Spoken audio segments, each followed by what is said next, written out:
Hello সবাইকে, কেমন আছো তোমরা? তো চলে এলাম শান্তিনিকেতনের পার্ট 3 ভিডিও নিয়ে। তো লাস্ট আমরা ওই ভিডিওতে দেখিয়েছিলাম সৃজনী শিল্পগ্রাম। তো সেখান থেকে বেরিয়ে আমরা চলে এসেছিলাম শান্তিনিকেতনের বিখ্যাত সুরুল রাজবাড়িতে।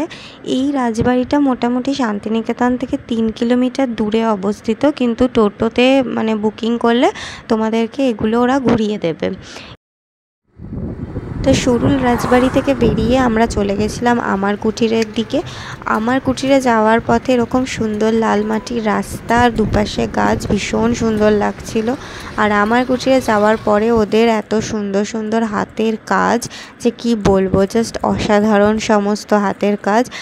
আর ওখানে ওদের অনলাইনেও ওয়েবসাইট আছে, তোমরা বাড়িতে বসেও কিনতে পারো। তো ভীষণ ভালো কালেকশন। তো আমার কুঠিরে কিছুক্ষণ ঘোরার পর, কিছু কেনাকাটার পর আমরা লাঞ্চের জন্য চলে গেছিলাম আমার কুঠির হেসেল ঘরে।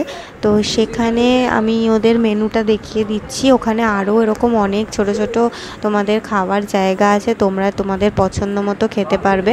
আমরা ওখানে আমার কুঠির হেসেল ঘরেই খেয়েছিলাম। তো এই ছিল আমাদের মেনুতে খাবার। ওখানে এরকমভাবে ভেজ থালি করে সমস্তটা আলাদা আলাদা করে দেওয়া আছে। তোমাদের সাথে ভিডিওতে শেয়ারও করলাম ওদের মেনুটা, একবার দেখে নিও পজ করে।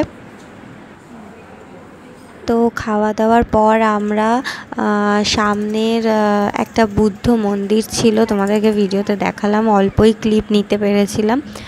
তো ওটা ঘুরে নেওয়ার পর আমরা ওখান থেকে ডাইরেক্ট চলে এসেছিলাম সোনাঝুরি হাটে। তো হাটে আমরা বেশ কিছুক্ষণ কাটাই, অনেক জিনিসপত্র কেনাকাটা করি। তো খুব ভালো লাগে পরিবেশটা। তো ওখান থেকে ঘোরার পরে অলমোস্ট আমাদের অনেকটা দেরি হয়ে যায়, তো 4:30 বেজে যায়।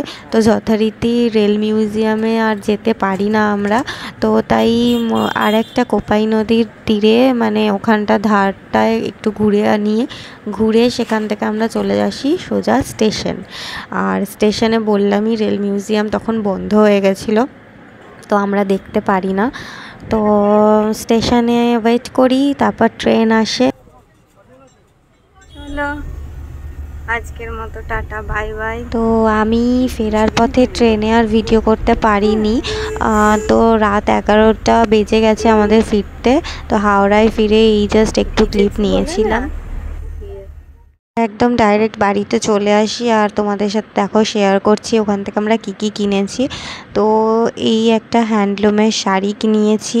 এটা ছিল একটা ফ্রক স্টাইলের, কুর্তি হিসেবেও পরতে পারো বা ফ্রকের মতো পরতে পারো, পিওর কটন। তো এটা ভীষণ সুন্দর ছিল, ভীষণ সফট ছিল, সবই ওখান থেকেই নেওয়া। এটা ছিল একটা কটনের শার্ট, ভীষণ সুন্দর, এতটাই সফট, এতটা ভালো লেগেছে, মেটেরিয়ালটা খুবই ভালো। আর এটা ছিল একটা কুর্তিটাও ভীষণ সুন্দর দেখতে।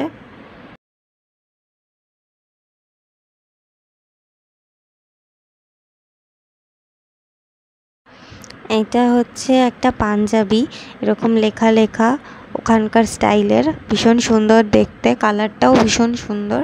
এটাও ছিল পুরো কটনের।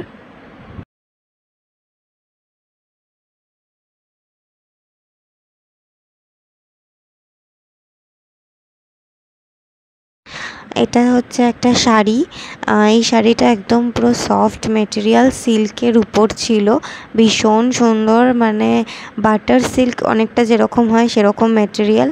আচ্ছা, এটা রেড আর হোয়াইটের একটা, এটাও হ্যান্ডলুম ছিল, এটাও ভীষণ সুন্দর। এগুলো সবার সাথেই তোমাদের ব্লাউজ পিসও আছে। এটা ছিল একটা পেন্সিল বক্স, বা তোমরা অন্য কিছু হিসাবে ইউজ করতে পারো। তো আগের শাড়িটার মতো এটাও একটা সেম শাড়ি। আর নিয়েছিলাম হচ্ছে এই একটা ঝুমকো, আর তার সাথে নিয়েছিলাম আর একটা এই ঝুমকোটা। চলো শান্তিনিকেতন ভিডিও এখানেই শেষ করছি, টাটা সবাইকে।